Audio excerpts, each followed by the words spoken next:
1989년 6월 30일부터 8월 15일까지야. 어, 여기 보면 임수경에 관해서 나오는 게 보면은 임수경은 대한민국의 정사회 운동가이다.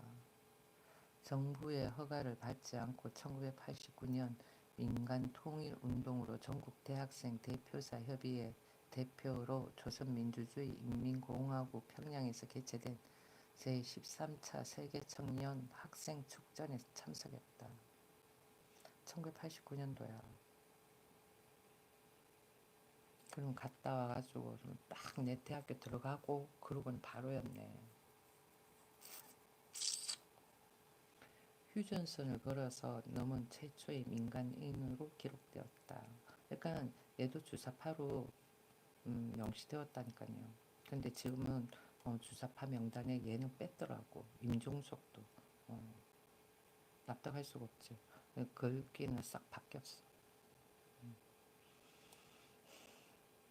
그래가지고는 어차피 문민정부이기 때문에 여기는 과거에 학생 운동하고 뭐 그런 학생들도 많았고 그래가지고는 그냥 시위해가지고는 표를 얻어서 국회에 들어온 사람들도 많고 막 그렇기 때문에 좀 그렇지.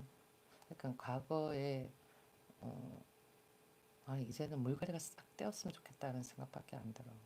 우리나라 정계에 여당 야당부터 보자. 야당 나이도 다 너무 많은 것 같고 나이가 좀 젊었으면 좋겠다라는 거지. 한 50대 40대 중후반 그 다음에 50대 초중반 후반 60대 전 이렇게 너무 많지 않나요? 나이가. 박지원 저분은 보니까 82세야. 81세인데도 아직까지 국회에서 제왕 노릇을 하려고 하는 거지 뭘. 내가 느낄 때. 국민의힘에서는 강대식이 대구 동구 군의군을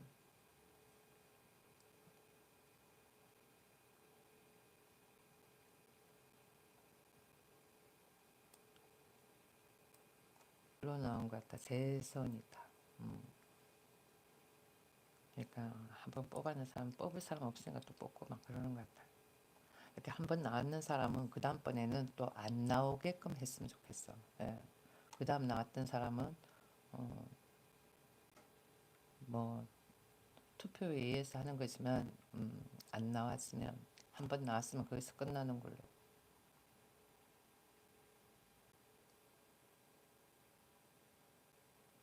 애들이 내가 올려놓은 주사파에 관해가지고는 달리 다 주사파 멤버를 바꿨더라고.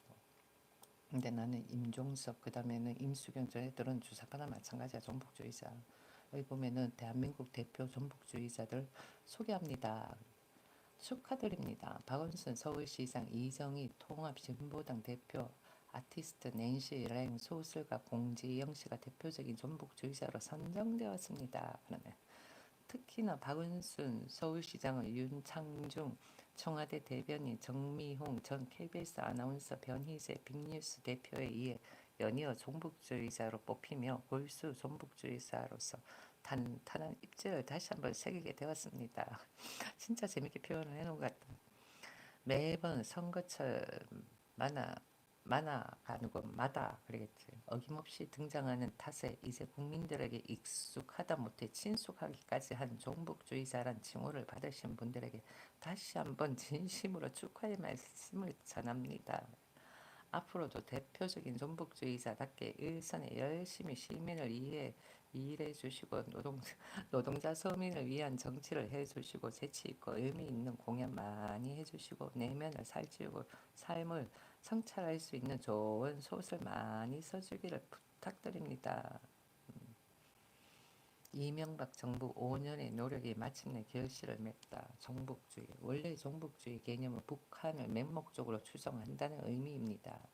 작금의 현실에서는 현 정부와 새누리당에 반하는 입장이나 생각을 하고 있는 특정 다수를 지칭하는 광의의 개념으로 사용되고 있습니다. 지난해 총선 이후 국회에서는 느닷없이 주사파 국회의원 논란이 뜨거웠습니다. 2013년도에도 그랬다라는 거예요. 이게 2013년도 기사예요. 찾아보면은 과거에도 다 나오는 거야. 근데 지금 와가지고 쟤들이 은폐를 하려고 저런다. 나는 황당한 거지.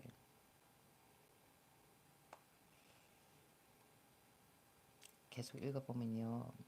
지난해 총선 이후 국회에서는 느닷없이 주사파 국회의원 논란이 뜨거웠습니다. 투명성과 진정성, 노동자 서민에 대한 뜨거운 열정만이 거의 유일한 무기였던 진보 정당 내에서 일어난 반민주적인 경선 부정 사건과 이 과정에서 경선 부정 사건과 그러네. 그때 뭔가 있었는 것 같다. 난 저 때는 한국에 없었을 때예요. 저 때가 보니까 날짜가 한국에 없었을 때야. 그래가지고는 잘 모르는데 그렇다 그러네. 보면은 경선 부정 사건과 이 과정에서 드러난 기득권 세력들의 과거 전황들에 대한 당내 갈등과 분열을 수구 보수 세력들은 종북주의와 색깔론으로 덧칠 하였고 통합진보당은 이 사태를 능동적으로 대처하지 못했습니다. 저때 통합진보당은 어떤 당일까? 지금은 더불어민주당하고 당명이 다 바뀌었잖아요. 근데 서로가 의원들이 믹스가 많이 되어 있는 것 같아요. 잠시만요.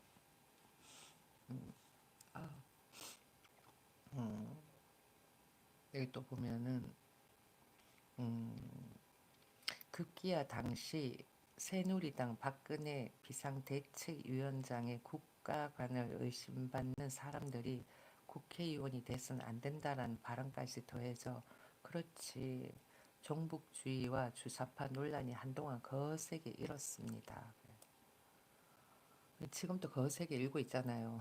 이게 2013년도 3월 5일자의 기사예요. 근데 나는 저때 없었거든. 한국에 외국에 있을 때였고 그럼 지금 와가지고는 더불어민주당에서 하는 거 보면 너무 황당하다라는 거지. 윤석열 대통령이 계엄을 선언을 했던 거는 주사파 세력을 척결하기 위해서 했던 거였고 그 과정에서 그러면 더불어민주당이 종북주의 세력 척결 그렇구나. 그러고는 있다가는 음, 국회에서 계엄을 해제를 해라. 그래가지고 바로 한 1시간 반 만에 해제를 했던 것 같아요. 그러면 더불어민주당이 시위를 안 일으켜야 되는데 시위를 먼저 일으켰잖아요. 그래서 문제가 된다라는 거지. 내란 누가 먼저 일으켰어요? 그러면 더불어민주당이 내란을 일으켰다는 거예요. 그것도 모자라가지고는 민노총까지 그리고 넘어졌잖아.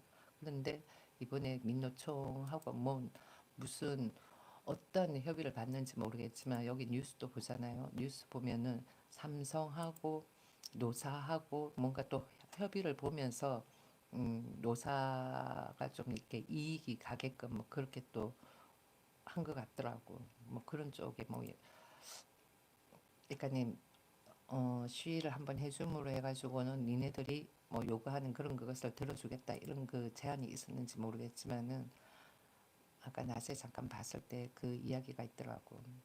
삼성 쪽하고 노사 합의 뭐 이러면서 여기 기사를 찾아보면 있을 거야.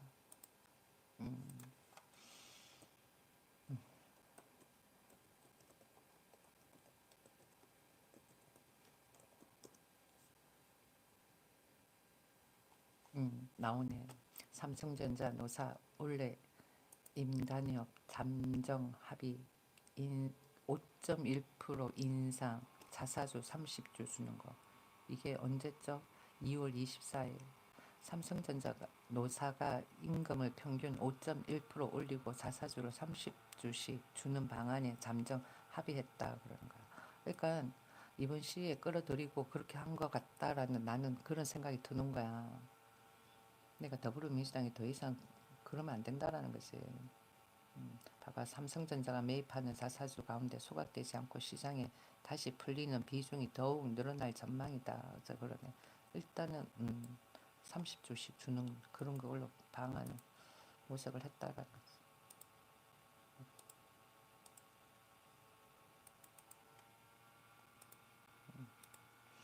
그렇게 생각 안 들어요? 쟤도 또 작년에도 또 한번 그랬잖아요. 작년인가 재작년에도 한번 또 그렇게 해가지고는 뭐 주식 주고 막 그랬던 것 같아. 이 뉴스 기사가 한겨레야. 한겨레. 이걸 딱 제목 치잖아요. 그러면 나와. 음, 한겨레 신문이에요. 한겨레 신문이. 그러니까 딱 답이 나오잖아. 들어가서 한번 보셔.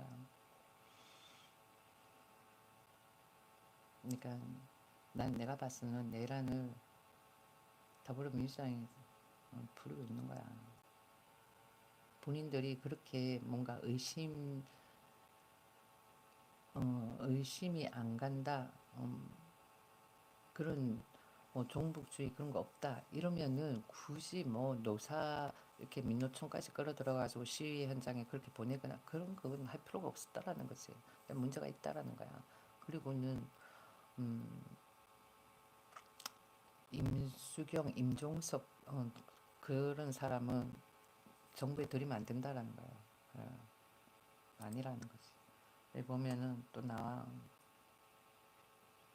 박근혜 대통령의 종북주의에 대한 입장은 단호하다. 이것은 여론의 반대에도 불구하고 윤창중 인수위 대변인을 청와대 대변인으로 다시 임명한 것에서 명확히 드러난다. 박근혜 대통령이 청와대 대변인으로 임명한 윤창준 대변인은 중요한 선거가 있을 때마다 칼럼을 통해서 야권은 물론 야권 후보를 지지하는 국민들을 종북 세력이라고 낙인 찍으며 와, 저 때도 그랬던 거야. 노골적으로 새누리당 편들기에 나섰던 인물이다 그러네. 윤창중이 이분이 누굴까 한번 찾아봐야 돼. 윤창중.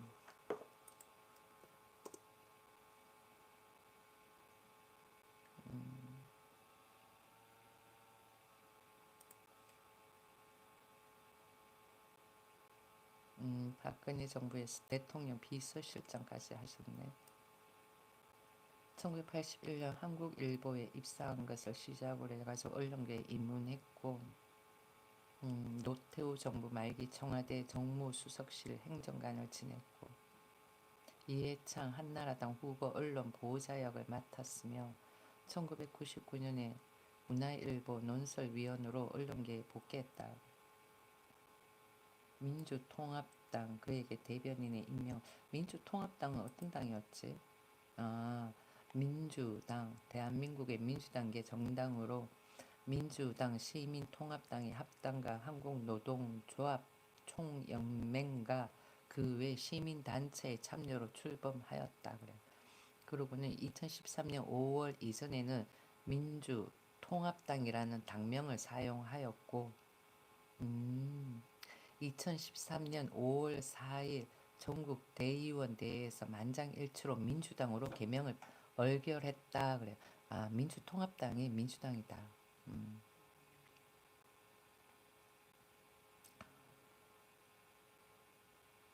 그리고는 열린 우리당 시절부터 당사로 사용하였던 영등포 청가물시장 옛 농협공판장에서 10년 만에 여의도로 당사를 이전했고 새 당사로 입주하면서 상징색을 파랑으로 하는 새로운 PI를 발표했다 그러네요. 그랬구나. 몰랐네.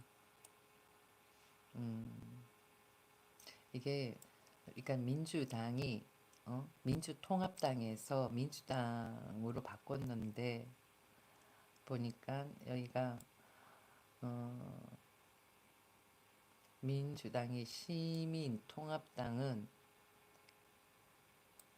원래 2011년 12월 16일 민주당하고 시민통합당의 합당과 그 다음번에는 한국노동조합 총연맹 그 외의 시민단체 참여로 출범했다라는 거지. 그러고는 어떻게 개명을 했는 거야. 민주당으로. 그러고는 민주당으로. 음, 난 네가 더 안타까운 것 같아, 박영아. 응? 박영, 너가 더 안타까워. 여기 민주통합당에 나오는데 그랬구나.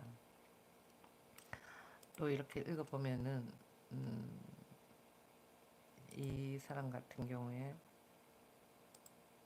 어,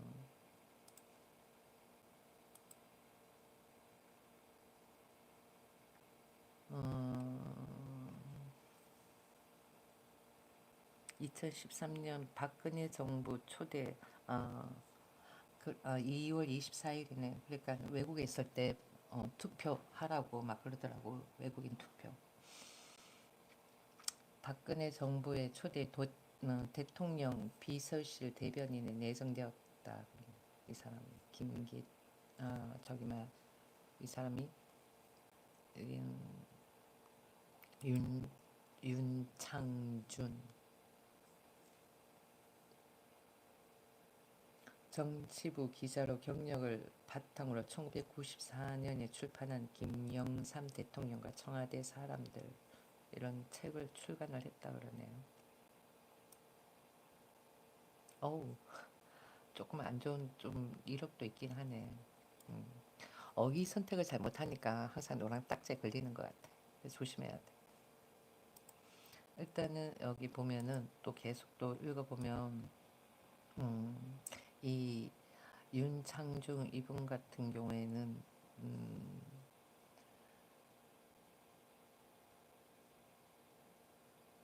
박근혜 대통령의 종북주의에 대한 입장은 단호했고 이것은 여론의 반대에도 불구하고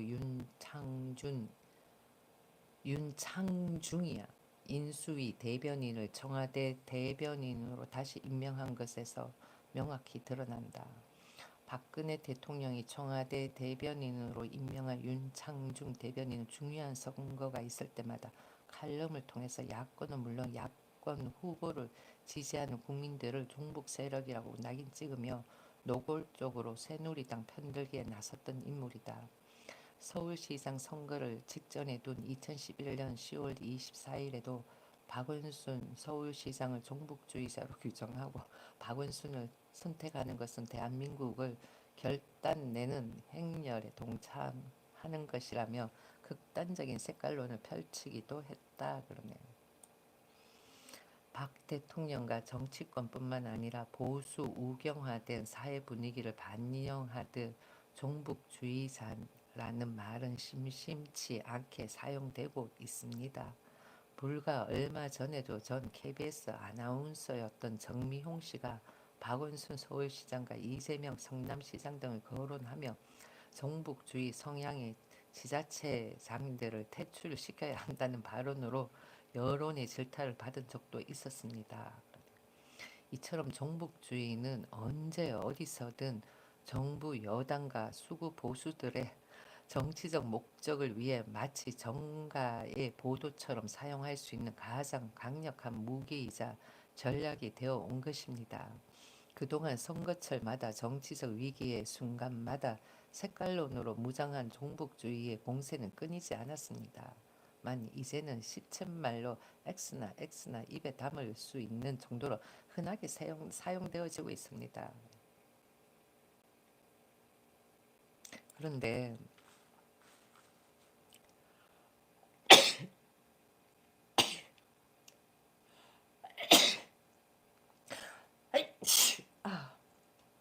우리 학교 다닐 때 전두환 때는 운동권 그 다음에는 저런 주사파 뭐 저런 애들은 뭐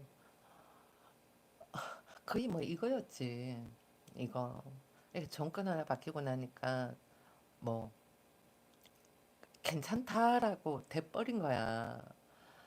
임수경 같은 애 어떻게 깜빵 갔잖아요. 북한 갔다가 걔는 그 찍힌 거야.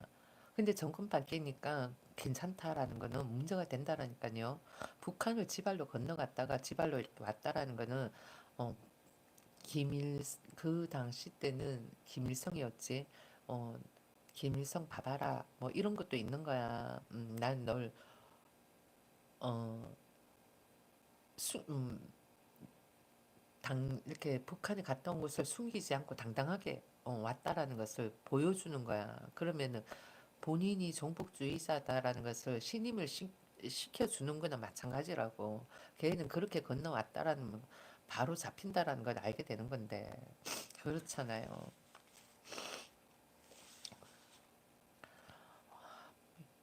몇 살이에요, 박영은? 박영 몇 살? 박영은 몇 살이에요? 응? 한번 물어볼게. 나이가 몇 살이에요? 응? 채팅창에 내가 라이브를 돌릴 때마다 들어오는 거야. 무슨 정치 알바인 것 같아요. 내가 봐서는. 내가 계속 이 정치 쪽으로 이야기를 하다 보니까 내가 가지고 있는 저 서재에 있는 내 컴퓨터가 드라이브가 부팅 드라이브가 손상이 됐거든요. 그래서 뭔가 좀 있는 것 같아. 내가 봐도 직접적으로 이렇게 제재를 하진 않지만은 그냥 아줌마고 뭔가 관심이 있고 뭐 그냥 단순하게 그냥 just interesting 것 같이 보여지니까 그래서 크게 뭐 브레이크를 걸지는 않지만은 그냥 조금씩 뭔가가 있는 거는 같거든요. 근데 박영은 몇 살이에요? 채팅창에 박영이라는 저 사람이 계속 와가지고는 이상한 소리를 하는 거야. 그러니까 몇 살이에요? 한번 물어볼게. 박영 몇 살이에요? 응? 나는 뉴스를 읽고 안 읽고가 중요한 게 아니다라고 생각을 해요. 왜? 내가 알고 있는 팩트잖아. 예? 나는 저 임수경 시절이었고, 그 다음에 과거 전두환 시절하고 문민정부 시절을 거쳐오면서 나이가 들은 사람이에요. 예? 산 증거라고, 산 증거. 참, 나는 어이가 없네. 박영은 몇 살입니까? 몇 살? 응? 학생 시위할 때 나는 시위에 동참을 하지 않은 일인이에요. 아유, 참. 우리 때 뭐 대학을 간 사람이 많지는 않았지만은 그래도 한 반에 한 3분의 1은 갔었죠. 그렇게 간 사람들 중에 50대들 같은 경우에 시위에 동참을 한 사람들도 있고 아닌 사람들도 있는데 6월 항쟁 같은 경우에 좀 많이 동참을 했었던 것 같아요. 근데 5.18은 아니거든. 강주에서만 일어났던 거고 5.17로 인해 가지고 5.18 쿠데타가 일어났으니까 아무튼 와가지고는 계속 안티 짓 하지 말아요. 그러면 그대가 주사파처럼 느껴지니까. 자, 여기 또 마저 또 읽어보면은, 음, 내가 지금 있는 일련 이 기사는 조선일보도 아니고 동아일보도 아니야. 그냥 21세기의 뉴스야. 어, 내가 좀 즐겨 읽는 뉴스인데 로고가 바뀌었네 보니까. 여기 또 보면은 그들은 반드시 종북주의자여야만 한다라는 내용이야. 박원순 서울시장은 이제 종북주의와는 뗄래야 뗄 수 없는 인사로 낙인 찍힌 듯합니다. 서울 시민들을 위해 합리적이고 열린 시정을 운영하며 대다수 서울 시민들의 지지와 격려를 받고 있는 박원순 서울시장이 왜 종북 논란에 자주 이름을 오르내리는지 필자는 이미 글을 통해 소개해 드린 바 있습니다.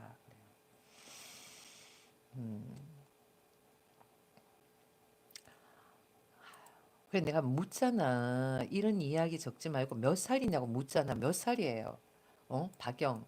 와가지고는 그대가 좀 안타까우니까 응? 라고 말하지 말고 말하지 말고 참 라고 했는데 몇 살인데 응? 몇 살이냐고요. 묻잖아. 음, 몇 살이에요? 몇 살이냐고. 음? 묻잖아요. 그러니까 자기 스스로 자기 나이를 이야기를 못할 정도면은 어? 나이가 중요하지. 아침에 이런 거 보면은 좀 문제가 있는 것 같다. 낮에도 악기 연습하는데 와가지고 낮으면 그랬는데 몇 살이에요? 이야기나 해봐봐. 몇 살이에요? 그래 나이값 하라고 하는 게 몇 살이냐고. 어? 나는 살아있는 증거야. 나는 경험을 한 사람이고 너 몇 살인데 묻잖아. 어리석다. 너가 날 안타까워하는 것처럼 나는 널 보니까 어리석어. 알겠니? 너는 날 안타까워하지. 난 너가 어리석다 보니까. 응? 70이가 그러면은 많이 짧네 보니까. 연세가 좀 있으시니까 이야기를 할게요. 예, 박영이야 박영. 70인데 그럼 나이값 좀 하세요.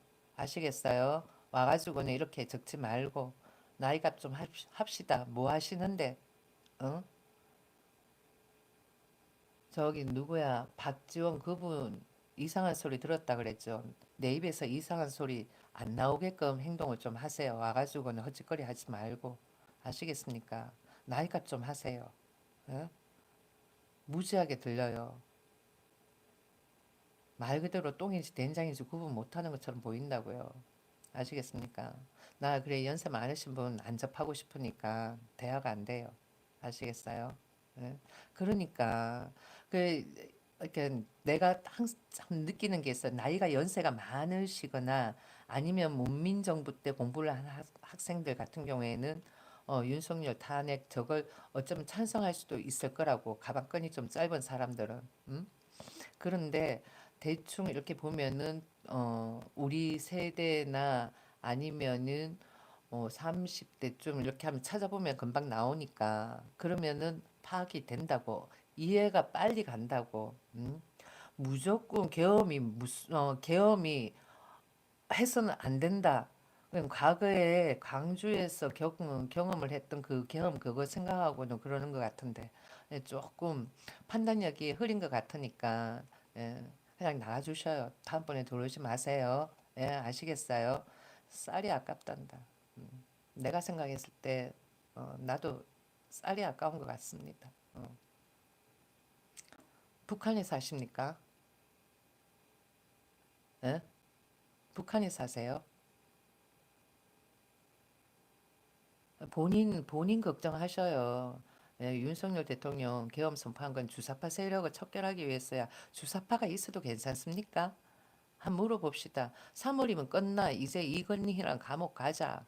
예, 도대체 뭐 하시는 사람인지 모르겠지만 이렇게 알바글 조건은 얼마 받는지 모르겠지만 정신 차리세요. 진짜 쌀이 아깝다. 나이값 좀 하십시오. 예? 자, 여기 음,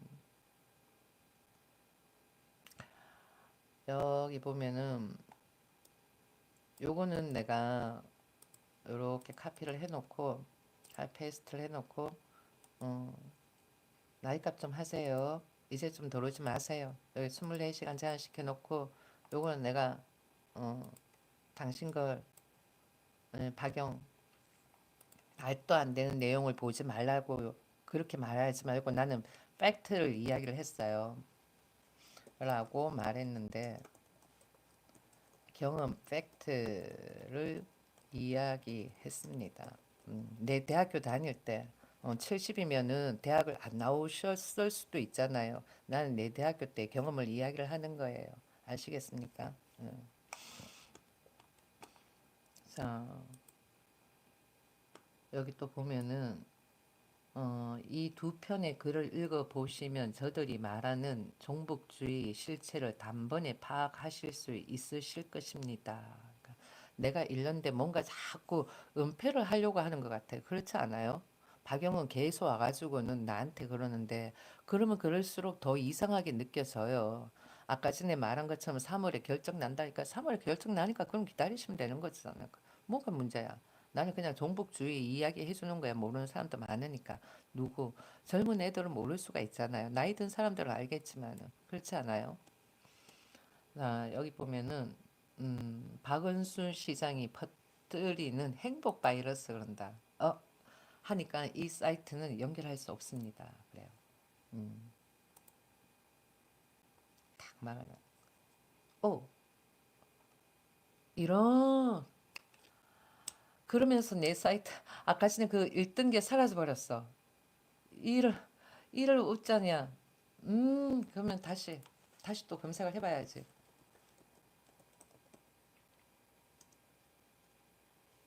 음, 보자.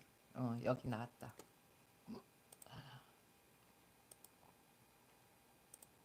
일단은 저장 좀 해놓고 그거는 클릭 안 해야 되겠다. 클릭하니까 안 되네. 어, 두 편의 글을 읽어보시면 저들이 말하는 종북주의의 실체를 알 수 있다 그러는데 클릭하니까 들어가진 않네요. 이 두 편의 글을 읽어보시면 저들이 말하는 종북주의의 실체를 단번에 파악하실 수 있을 것입니다. 서울시장 재선에 도전하고 있고 당선 가능성이 매우 높은 박 시장은 당연히 종북주의자여야만 합니다. 그러네요. 이게 뭘까? 필자는 이정희 통합진보당 대표를 생각할 때마다 참 안타까운 마음을 금할 수 없습니다. 한때 진보의 아이콘, 진보의 희망으로 불리우며 누구보다 노동자 서민들 곁에서 그들과 함께 호흡하며 사회적 약자와 소외층들을 위해 고군분투했던 정치인이기에 작년 통합진보당 경선 부정사태의 과정에서 그녀가 보여주었던 태도와 인식은 두고두고 아쉬울 수밖에 없습니다. 그러네. 그러니까 어, 진보 그러면 노동자 서민들 곁에서 그들과 함께 호흡하며 사회적 약자와 그래 사회적 약자와 소외층들을 대변했다라는 거죠. 그러니까 더불어민주당 말고 국민의힘에서도 사회적 약자 소외층들을 좀 대상으로 해가지고는 좀 관심을 보여주면은 좀 좋지 않을까. 그렇다 그러네 보니까. 여기 또 보면은 2009년 의정활동 우수위원 그러면 2010년 최우수 국회의원 2011년 보좌관이 뽑은 가장 돋보이는 의정활동을 한 국회의원 2위 등 성실한 의정활동은 물론이고 현장에서 노동자와 서민들과 함께 뒹굴며 누구보다도 열과 성을 다했던 정치인 중에 하나였습니다. 이정희 대표는 정치활동 중 내내 종북주의와 좌파 빨갱이란 주원글씨와 싸워야만 했습니다. 한번 보자. 왜 이 노동자와 서민들을 대변하면은 종북주의하고 좌파 빨갱이 이렇게 그러는지 모르겠어. 난 내가 한 번씩 빨갱이 종북주의자 이야기하는 거는 김일성 주체사상을 추종하고 아무튼 그런 그 대상을 이야기를 하는 것이 소외계층이나 아니면은 약자를 대변한다고 해서 빨갱이 이런 그건 아니거든요. 음, 한번 여기 표시를 해놓고 음, 어, 보자.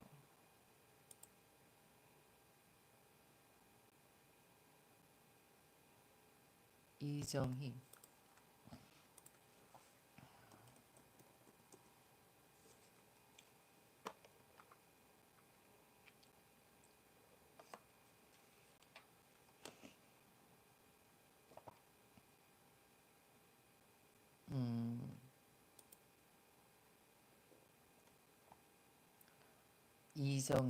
69년생 12월 20일 대한민국 정치인이고 변호사다 그러네요.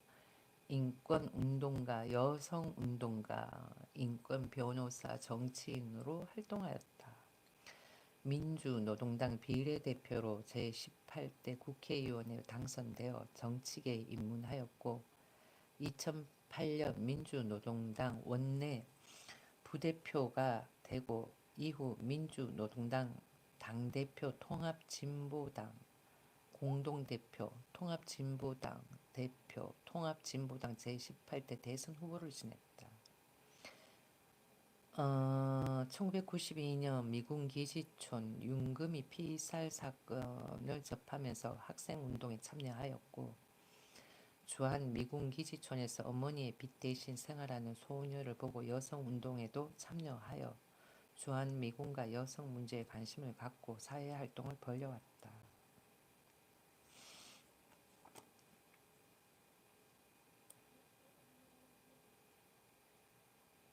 이정희는 서울특별시 관악구 봉천동에서 태어났다. 그녀의 부모는 맞벌이로 영등포구 관악구 봉천동 재래시장에서 장사에 종사했다.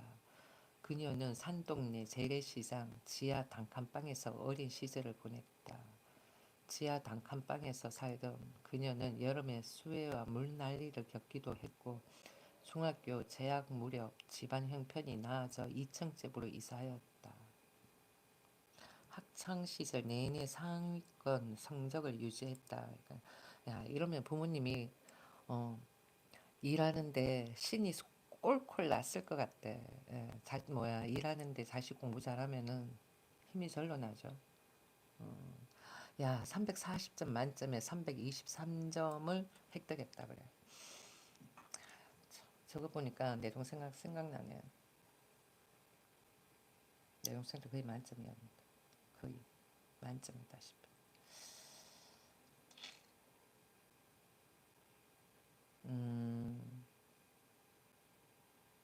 인권 운동을 많이 했네요. 윤금이 피살 사건, 저게 뭘까? 저 정도로 뭔가 크게 났었다면 알 것 같은데. 은근히 알 것 같다. 이 사람이 흑인 아니었을까?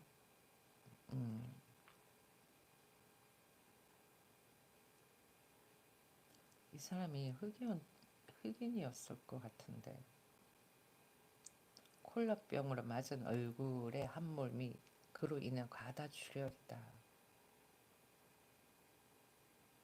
술집 종업원으로 일하던 윤금이, 아, 그래가지고 내가 어, 저 용산 쪽을 별로 좋게 생각을 안 했던 것도 없지 않아 있었던 것 같기도 하고.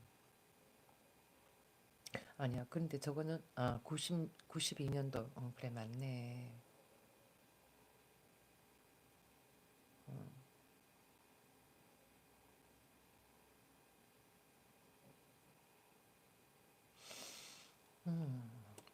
아무튼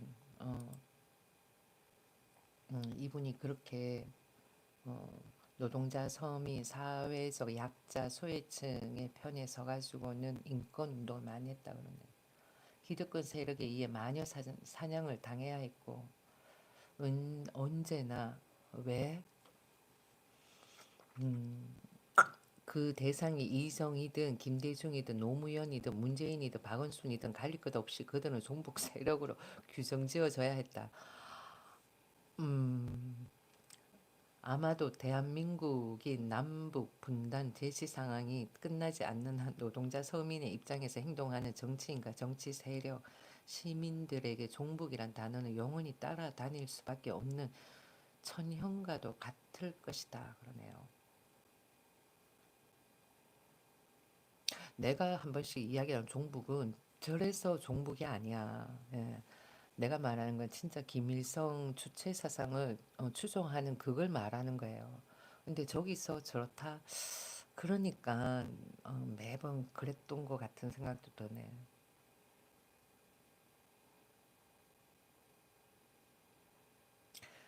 또 읽어보면은 미국 뉴욕에서 태어나 한국에서 초등학교부터 대학원까지 나온 톡톡 튀는 개념 발언으로 사회적 이슈 메이커로 떠오른 낸시 랭.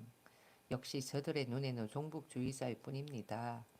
2010년 6월 영국 런던에서 엘리자베스 2세의 생일 퍼레이드 행사에서 거지 여왕 퍼포먼스를 펼치며 신자유시대의 계급, 개인과 국가의 경계에 대한 본질적 질문을 던졌던 그녀의 모습에서 볼 수 있듯이 사회 정치적인 이슈에 대해 자유롭게 자신의 의견을 나타내고 있는 그녀 역시 종북 딱지에 들어맞는 기준을 갖추고 있습니다. 그래.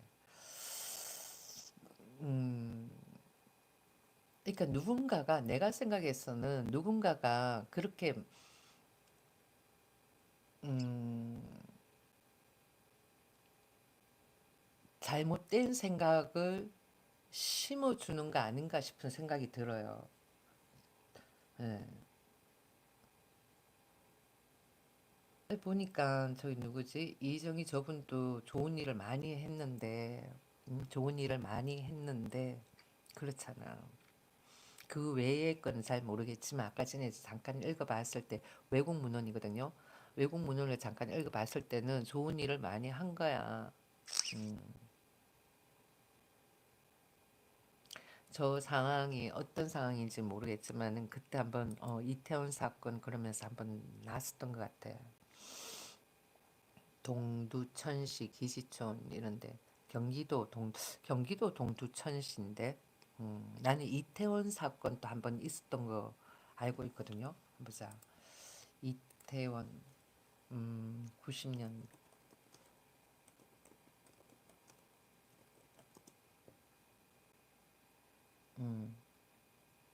1997년 4월 3일 밤 10시경 서울특별시 이태원동 소재 버거킹 남자 화장실에서 미국인 아서 파터슨이 한국인 조중필을 별다른 이유 없이 음, 흉기로 9차례 찔려 살해 사건. 그러니까 그때 저게 있었는 거야. 그래가지고 내가 어, 아까 전에 그건 아니고 이거 이 사건인 것 같아요. 그래가지고 내가 이태원 쪽으로는 용산 쪽으로는 좀 이미지가 굉장히 안 좋았다라는 거지. 오케이.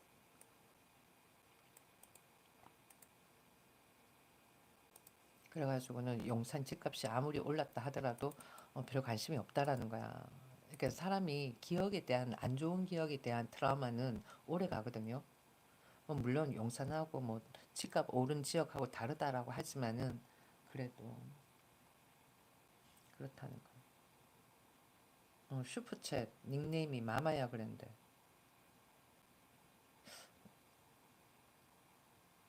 마마야라고 부르는 사람은 이밖에 없는데 뭐지? 지금 몇 시야? 11시 34분. 조금 이따 자야 되겠다. 일단은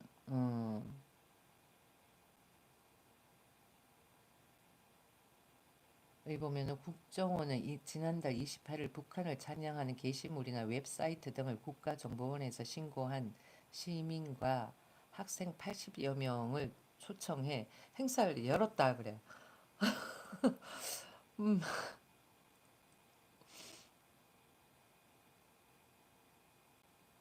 행사는 국정원이 2010년 하반기부터 매년 4회씩 열어왔던 것으로 이번 행사에는 변희재 빅뉴스 대표와 탈북자 A씨가 강연에 나선 것으로 알려졌다.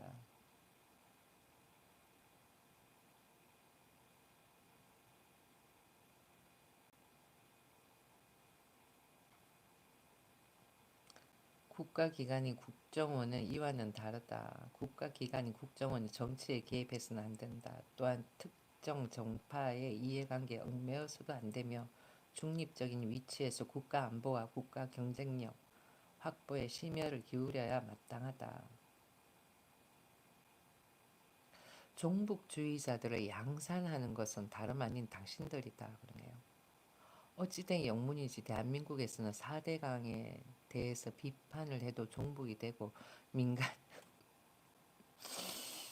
민간인 불법 사찰의 실체를 규명하라고 외쳐도 종북이 된다.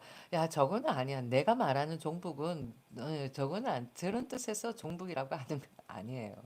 음, 내가 말하는 종북은 음, 김일성 주체 사상을 따르는 거예요. 그 말은 뭐 김일성을 섬길 수도 있다라는 그것도 되는 거야. 그 말은 더 또 넓게는 만약에 한반도가 통일이 된다면은 우리는 나는 자유민주주의 이념을 고수하는 대한민국에서 한반도를 통치하는 대통령이 나와야 된다라고 생각하는 일인이지만 그들은 무관하다라고 생각하는 사람들, 어, 그걸 말하는 거지. 근데 여기 읽어보니까 난 내 머릿속에 종북주의, 그 다음에 주사파, 이거는 내가 대학교 다닐 때의 머릿속에 있던 그 이야기거든요. 근데 여기 보니까 기사가 2013년도 기사야. 나는 2013년도 3월 달에는 한국에 있지도 않았어. 근데 그때도 이런 말이 나온 거예요. 근데 더 재밌는 거는 4대강 이야기를 해도 종북이 되고, 민간인 불법 사찰의 실체를 규명하고 외쳐도 종북이 되며, 언론과 방송의 공정성을 회복하라고 요구해도 종북이 된다. 굴욕적인 불평등 조약인 한미 FTA를 반대해도 종북이며, 인권 탄압에 대한 우려의 목소리를 내도 종북. 아이들이 눈칫밥 먹지 않도록 무상급식을 실시하자고 주장해도 종북이 되고 만다 그래. 귀에 걸면 귀걸이요 코에 걸면 코걸이듯이 그들 마음에 거슬리면 여지없이 종북 딱지가 붙고 맙니다. 그런. 야 진짜 마마네가 말하는 종북은 저런 뜻에서의 종북은 아니에요. 예, 그랬구나. 몰랐네. 그런데 국회의원이 주사파는 척결해야 돼요. 임종석 그 사람은 어, 과거에 어떤 발언을 했냐. 그리고 또 시위할 때도 죽창 들고 시위도 하고, 아무튼 그리고는 발언이 북한 국민들은 뭐 굶어 죽어가고 있는데 어쩌고 저쩌고, 그 발언도 나는 내 마인드로는 안 맞고, 임수경, 임종석만 저런 애들 다 했으면 좋겠어. 어, 야, 참 종북에 관해가지고는 저런 게 있구나. 뉴스를 봐야 돼. 음, 쭉 과거 뉴스를 보면 나온다니까.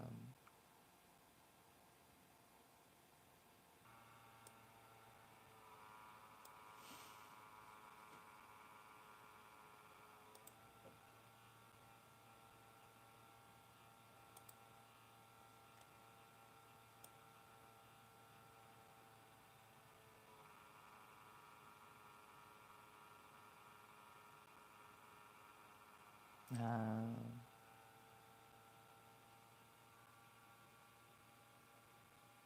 나오잖아. 1980년대 말 전대협 의장 시절 통일했고, 임수경을 평양에 보냈던 그는 2000년 국회의원이 된 이후 평양에 보냈다라면 정정당당하게 한국에서 보냈습니다 하고 바로 이렇게 보내고 가는 것을 우리가 국민들이 보고 그랬어야 되는데, 그게 아니라 일본을 거쳐가지고는 독일의 동독에서, 그러고는 북한으로 간 거야. 그러고는 북한에서는 남한으로 올 때 그냥 건너왔고, 그거는 몰래 갔다라는 게 확연한 거지. 합리화시키기. 여기 보면 국가보안법 폐지를 요구했고, 대북 송금 사건 특검 수사 반대했고, 대통령 비서실장직을 떠날 때 원래 자리로 돌아가 통일 운동에 매진하고 싶다고 말했다. 음. 어, 통일원이 언제 생겼더라? 아무튼 이전부터 통일원이라고 생겼는데, 그렇게 부서가 좀 막강한 부서는 아니었는데, 김대중 정부 시절에 좀 파워를 키웠더라. 찾아보니까.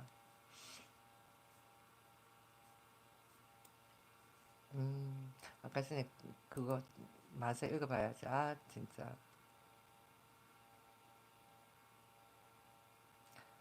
저들이 아직 모르는 것이 있는 것 같다. 민주주의 가치를 훼손하며 국민의 정당한 목소리에 재갈을 물리고 이를 종북이라는 색깔론으로 덧칠 하면 할수록 이 땅의 종북주의자들은 점점 더 불어날 것이라는 사실입니다.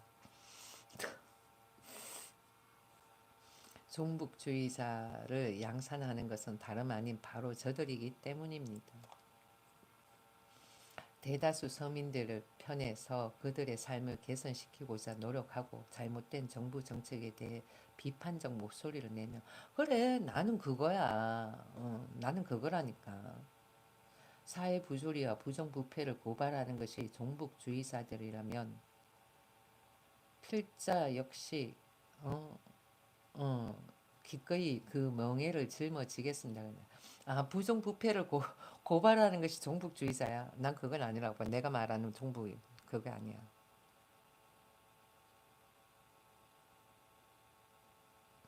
이걸 어떻게 해야 되나? 문영백 그분은 아니 뭐 표정이야 뭐 어떻든 뭐 그렇다 하지만은 일단은 기다려야지. 음.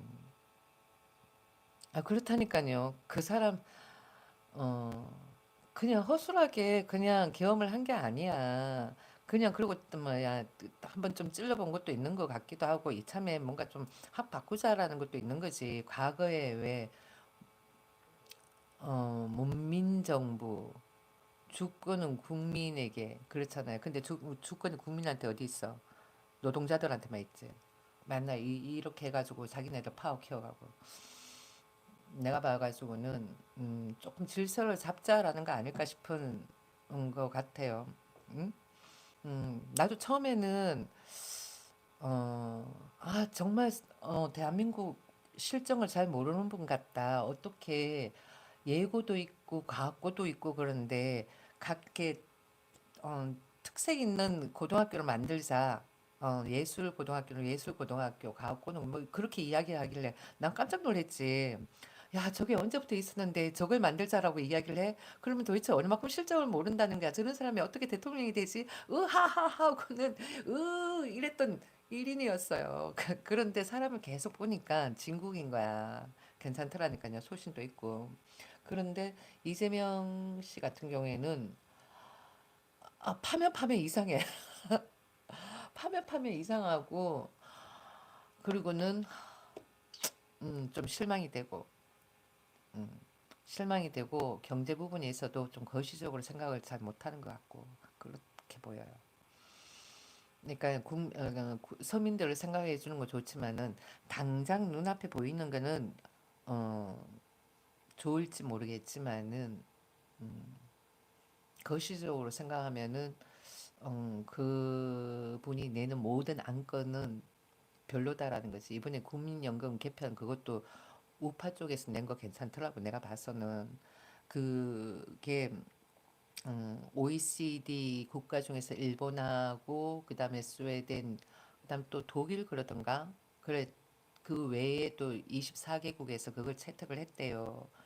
그런데 더불어민주당에서는 또 캔슬을 놓은 거야. 그래 문제가 된다라는 거지. 더불어민주당은 무조건 우파가 내놓으면은 일단은 뭐 캔슬하고 보자야. 음. 그러니까 내가 봐서는 쟤들은 그런 것 같아. 일단은 만나가지고는 쟤들하고 이야기하는데 쟤들이 뭐라 그러는지 한번 들어보고 일단은 초장에는 캔슬. 그러니까 내가 생각했을 땐 자동 조정 장치 그러던가 자동 조정 장치 맞을 거야. 한번. 자동 조정 장치. 국민연금 자동 조정 장치. 이거. 내가 봤을 땐 괜찮았거든요. 여기 보면은 국민연금 자동 조정 장치는 인구 구조, 그다음에 경제 상황 등에 연동해가지고 국민연금 수급 기준을 자동으로 조정해야 하는 제도다 그래요. 기대 수명이 늘어나거나 경제 활동 인구가 줄어드는 등 변화가 발생할 때 연금 재정 안정을 위해 자동으로 소득 대체율을 낮추거나 수급 연령을 늦추는 방식으로 이루어진다라는 거예요. 그러니까 내가 봐서는 전반적으로 나쁘진 않다라는 거예요. 거시적으로 보면 언뜻 보면은 받는 걸 돈을 그만큼 내고 조금 적게 받네 이렇게 생각할 수 있겠지만은 거시적으로 보면은 괜찮다라는 거지. 또 보면은 OECD 38개국이다. OECD 38개국 중에서 일본, 독일, 스웨덴 등 24개 국가가 자동 조정 장치를 도입해 운영 중이다. 이들 국가는 자동 조정 장치를 통해 연금 기금의 지속 가능성을 유지하고 있다 그래요. 처음에 많이 받다가 그 다음번에 없어가지고는 그러면 어떻게 해? 문제가 될 수 있잖아요. 그러면은 더 문제가 될 수 있으니까. 나는 우파 쪽에서 내는 게 좀 안정적이지 않나 생각을 해보는 거지.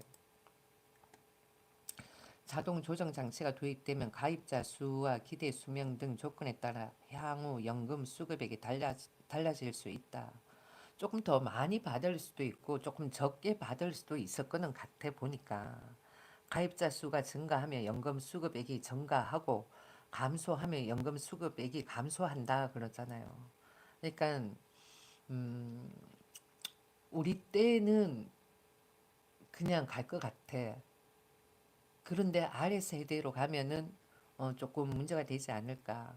그렇지만 받는 우리가 받는 우리의 연금에서 조금씩 또 이렇게 빼가지고는 아래 세대 쪽으로 또 밀어줄 수도 있으니까 조금이라도. 아무튼 나쁘진 않은 것 같은데 이미 OECD 38개 회원국에서 실행을 하고 있으니까 저 제도를 도입을 해가지고 해보는 건 나쁘진 않다고 봐요. 난 내가 봤습니다. 우리나라에서 뭐 어떻게 시행했다 하는 거 좋은 거 하나도 없어. 국민연금 뭐가 좋아? 하나도 안 좋아. 예, 하나도 안 좋다니까요. 이때까지 세금만 들였다 냈다라는 생각밖에 안 드는 거야. 의료보험도 손 좀 봐야 된다니까. 개편해야 될 필요가 있는 것 같아. 내가 봤습니다. 그러니까 소외계층하고 뭐 중하위층 뭐 이런 중위층 이런 쪽에 있는 사람들은 잘 못 느끼겠지. 근데 어, 신랑이 은퇴하기 전에 고소득을 내가 0.5% 0.2% 한 번씩 그렇게 이야기했는데 5%인가 2%라 그러더라고. 이렇게 받았을 때 의료보험비를 58만 원까지 내봤었거든요. 그러니까 신랑이 20대 후반부터 해가지고는 50대 중후반까지 해가지고 계속 의료보험비만 내고 제대로 혜택은 받아본 건 하나도 없고 은퇴해가지고도 받나? 하나도 없고 문제가 된다라는 거지. 냈는 것 그러니까 복지라는 거는 냈는 것보다도 좀 더 좋은 혜택을 받았을 때 많은 혜택을 받았을 때 복지다라는 걸 느끼는 거지. 냈는 만큼도 3분의 1도 못 받으면 그게 뭐 복지라고 할 수 있겠어요. 세금이지. 그렇지 않아요? 그러니까 의료보험도 별로라는 거야. 저소득층들은 잘 모르겠지만 고소득을 받아본 입장에서는 좀 문제가 된다라는 거지. 내가 느끼는 이런 감정을 나중에 고소득자인 은퇴자들이 나와가지고는 조금 느끼지 않을까. 우리 과거에 우리 때는 전두환 시절 그다음에는 저기 뭐야 박정희 시절이잖아요. 그래가지고는 그냥 국가에서 뭐 어떻게 해라 이러면 네 하고 하는 그런 순종적인 그런 그게 있었기 때문에 그렇지만은 요즘 30대 20대들 그래요? 예, 아니라니까. 예. 그래가지고는 뭔가 불합리하고 불평등하고 이러면은 조금 깨갱그릴 수도 있다니까요. 그래 그런 걸 확실하게 다 잡아줘야 되는데 정부에서는 계속 과거 뭐라 그럴까 뭐 잘 모르겠다. 과거 우리나라가 못 살았을 때 그것만 생각을 하고 그러는 거야. 지금 뭐야 기초 수급 받는 사람들도 보니까 1위는 뭐 70몇만 원, 2위는 100몇만 원 그래요. 예. 근데 뭐 힘들다 하는 사람들은 뭐 있어요? 그렇잖아. 힘들다라고 외치는 사람이 왜 힘드냐라는 거지. 기초 수급 받는 사람들도 어? 혼자서도 1인 또 7, 80이고 그 다음에 2인은 100몇만 원씩 정부에서 주는데 자영업자들 그러니까 어정쩡한 사람들만 죽어나는 거야. 그러니까 우리나라에서는 많고 적고는 왕이야. 근데 중간에 있는 어정뱅이들은 최악인 거지. 세금의 착취야. 정부에. 그래서 정부가 그걸 모른다니까. 그래서 편이 확실하게 갈려지는 것 같다는 생각이 들어요. 내가 보니까. 그러니까 어느 정도 조금 이렇게 있는 사람들은 세금만 내고 맨날 없는 사람들한테 퍼주기만 한다 이런 생각들을 들 거고, 또 없는 사람들은 니들은 좀 버니까 우리한테 좀 나눠주면 되지 않냐 뭐 이런 식인 것 같기도 하고 잘 모르겠어. 아무튼 요즘 보고 있으면은 야 진짜 정치 모르고 띵까띵까 그러면서 살았을 때가 속 편했다라는 생각이 들 정도로 그렇다라는 거.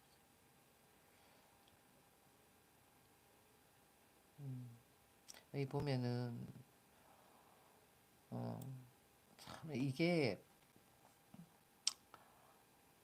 웃으면서 내가 이야기를 하지만 누군가가 이런 분위기를 만드는 것 같다라는 생각이 드는 거죠.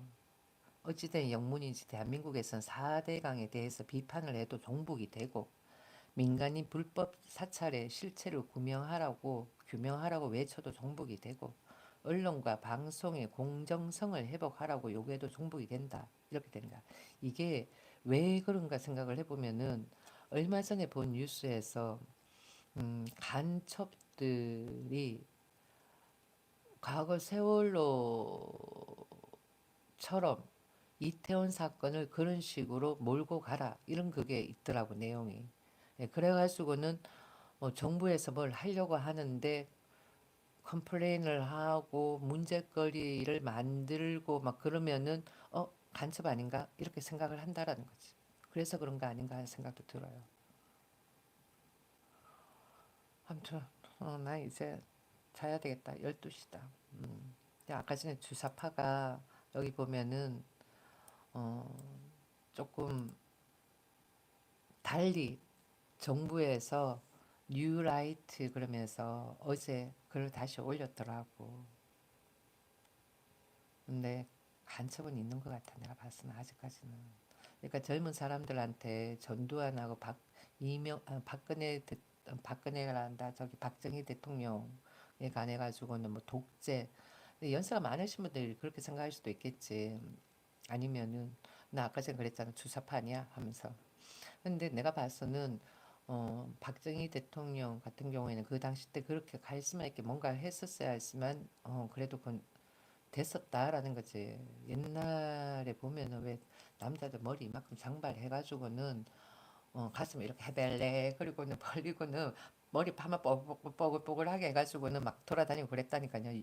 60년도 중후반이었을 거야. 그때 아마 스모키 그게 유행하면서 좀 그런 그 음악이 들어오고 그러면서 아마 그런 식으로 좀 유행이 패션이 유행되지 않았었나 그런 유행이 그런 유행이 패션 좀 말이 안 되겠다.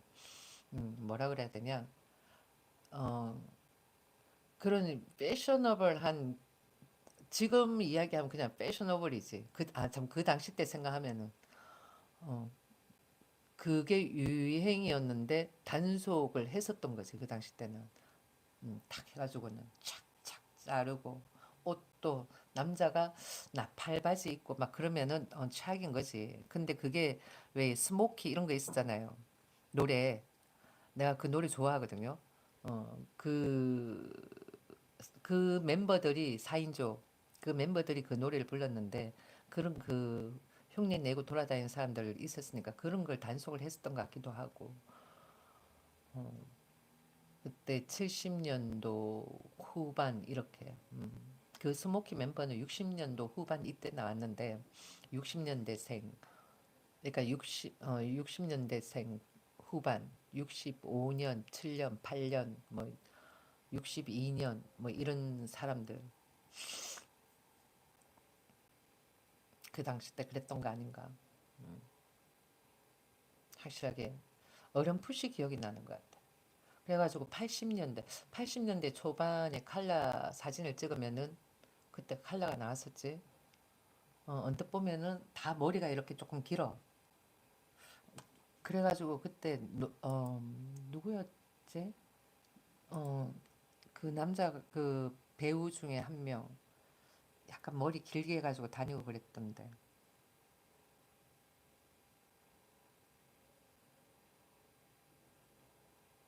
가수 중에 또 가수 중에서도 들국화, 들국항, 들국화. 전인권. 70이네. 아직까지 있나?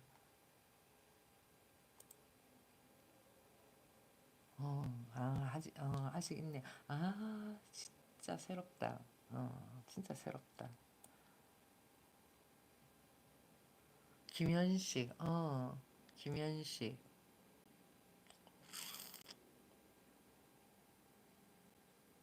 보컬리스트.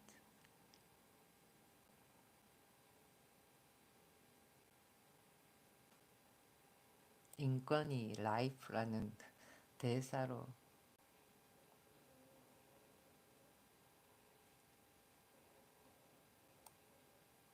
음, 그러니까 전두환 때는 빨갱이 잡자 그랬던 거고 박정희 때는 누군가가 그렇게 카리스마 있게 휘두르지 않았으면 대한민국이 이만큼 잘 살 수는 없었을 거다라는 거지. 전두환 때도 마찬가지였던 것 같고 만약에 그때 문민정부 이랬으면은 더 혼란스럽지 않았을까 하는 생각 많이 해봐요. 내가 생각했을 때. 그리고는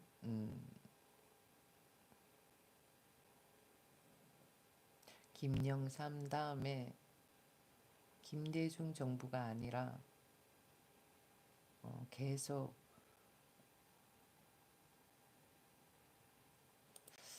음, 나 그때 내가 투표를 했었으면 좋았을 건데 이해창 저분이 어땠었나 한번 봐야지. 89세다.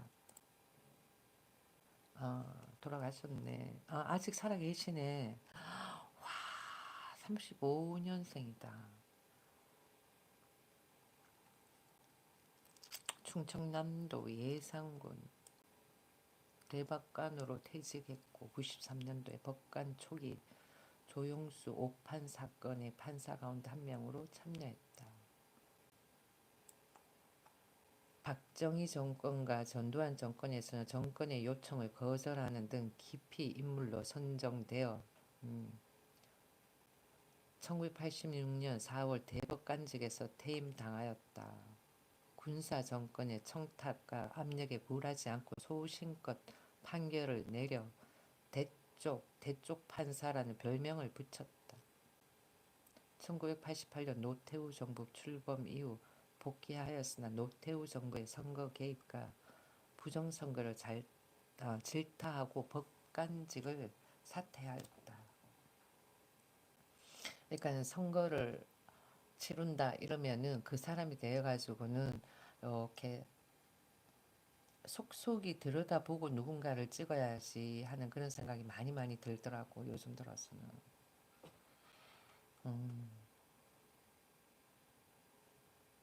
보기에는 전혀 대쪽같이 안 보이는데 1935년 법관 집안 출신으로 검사 출신이 이홍규, 옹가, 김사순 여사 사이에 사남 1년 중 둘째로 태어났다. 본가는 전주, 이씨는 이성계의 고조부 목조의 넷째 동생인 고려말 위위 시주부 동정을 지낸 이영섭의 23대 손이다. 갑자기 저거 보니까 그저께 내가 김일성을 찾았다. 김일성 이름이 김영환이었다 그러더라고요. 맞을 거야.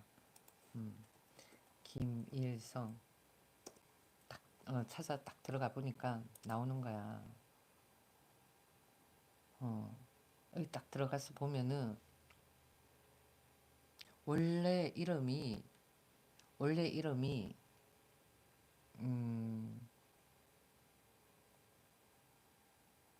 김성주.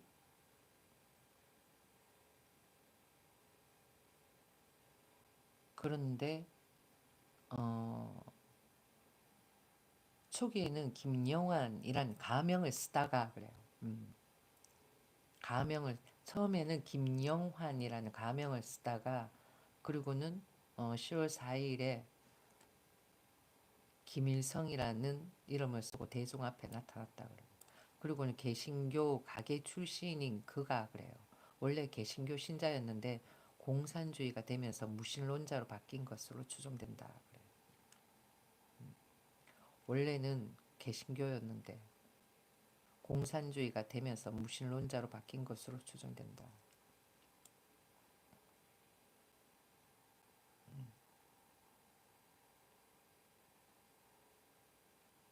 쭉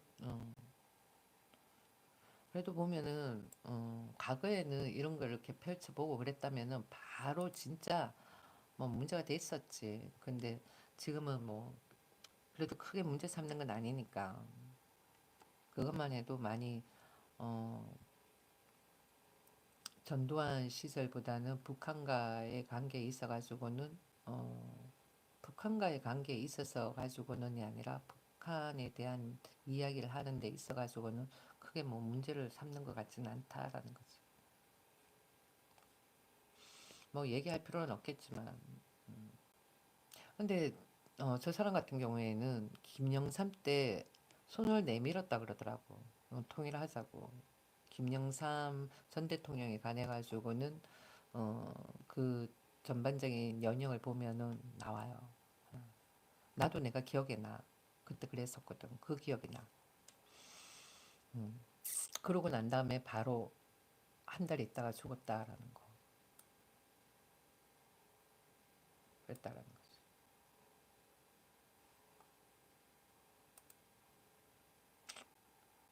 이제 자야지.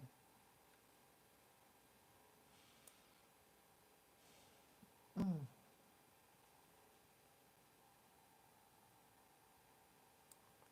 아, 그런데 아까 전에 어, 이회창 이분 같은 경우에는 대쪽 같았네.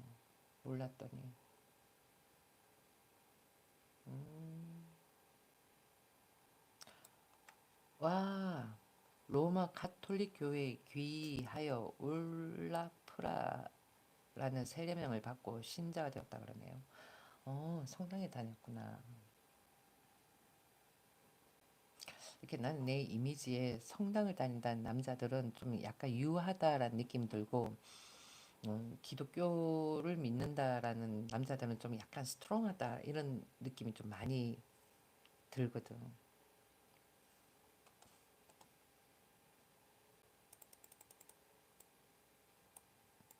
음, 유신 시대 활동, 박정희 대통령이 10월 유신을 선포한다.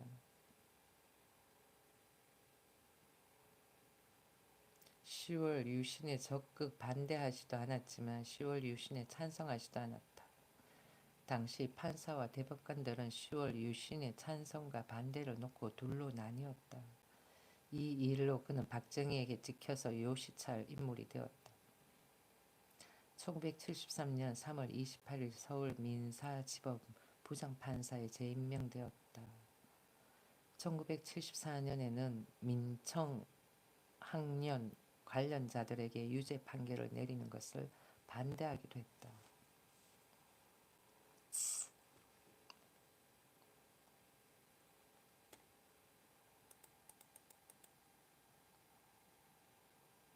군사 정권에서 법관 활동, 법원 행정처, 조사국 국장이 되고 같은 해 다시 서울고등법원 부장판사가 되어 겸직으로 행정처 기획조정실장을 겸임했다.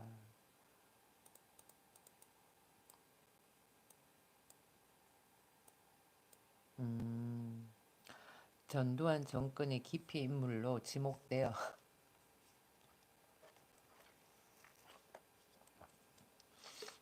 연임이 안 된 채 1986년 4월 17일 대법관직에서 퇴임하였다. 아, 이거 식으니까 그러네. 대쪽 같았네. 보니까 전두환 정권의 기피 인물이야. 1980년 내내 그는 동아일보 등 언론사의 오늘의 인물 등 이슈 인물로 추천받았지만 번번이 본인이 사양, 취소 요청을 하였다. 아, 좀 이렇게 드러내고 하는 이런 거는 또 좋아 안 했던 사람인 것 같다.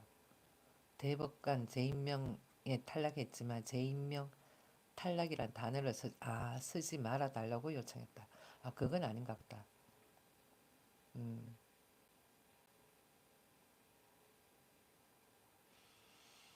음, 그리고 86년에 변호사로 개업을 했고,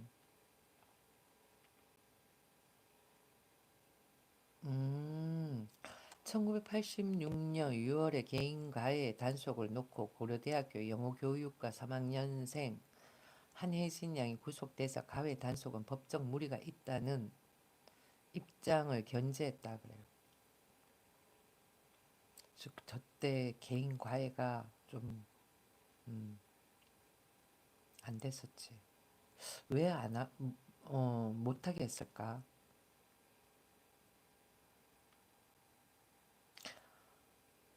그는 과잉 호화 가외 단속과 부모의 부담을 덜어주기 위해 마련된 혁명적인 입법 조치는 여러 가지 공과가 있겠지만 시행 6년이 지난 지금 재검토를 거쳐 합리적이고 타당성 있는 평상시의 규제 방법으로 바뀌어야 한다고 밝혔다.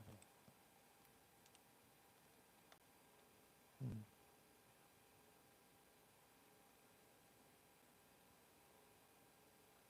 전두환에 왜 그걸 반대했을까? 음,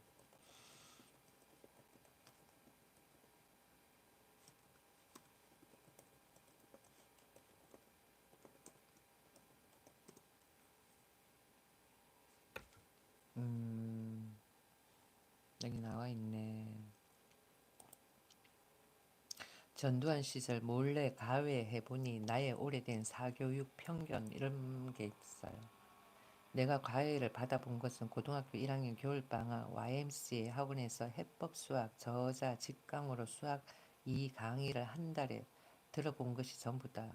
수학 2는 이과생 고3 과목이라 대부분 고3 형들이었고 고1은 내가 유일했다. 수학이 너무 재미있어서 혼자 성능을 학습을 했기 때문이다. 그게 나의 생애 두 번째 서울 구경이었다. 나의 첫 번째 서울 구경은 중3 때 원어민 영어 선생님의 주선으로 용산 미 8군기지를 방문했던 것이다.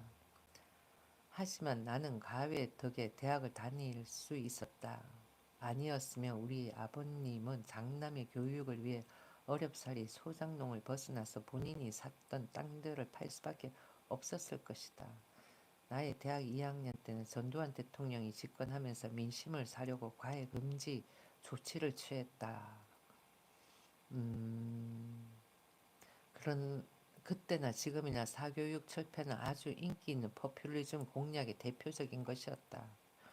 민심을 살려고 그랬던 거야. 음,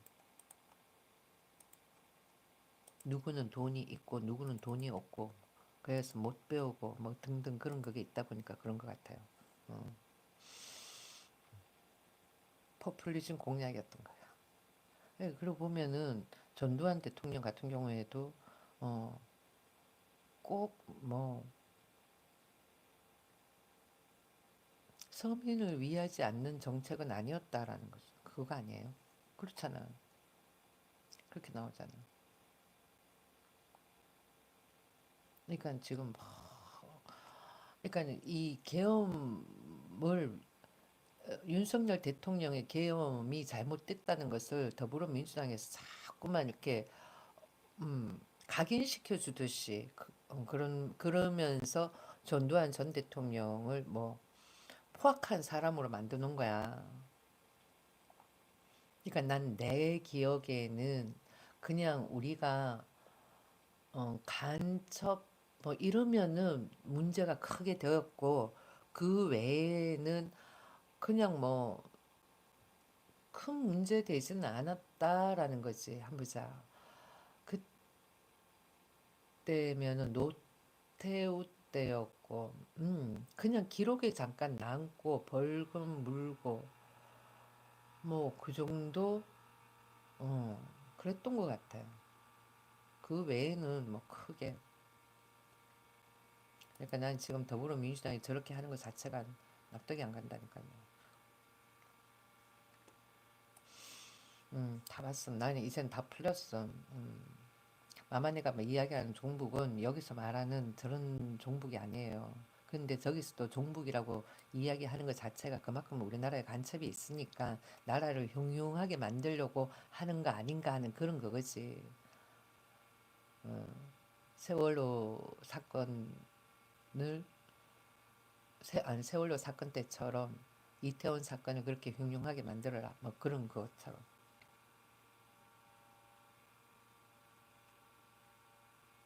근데 간첩은 있으면 안 되는 거지.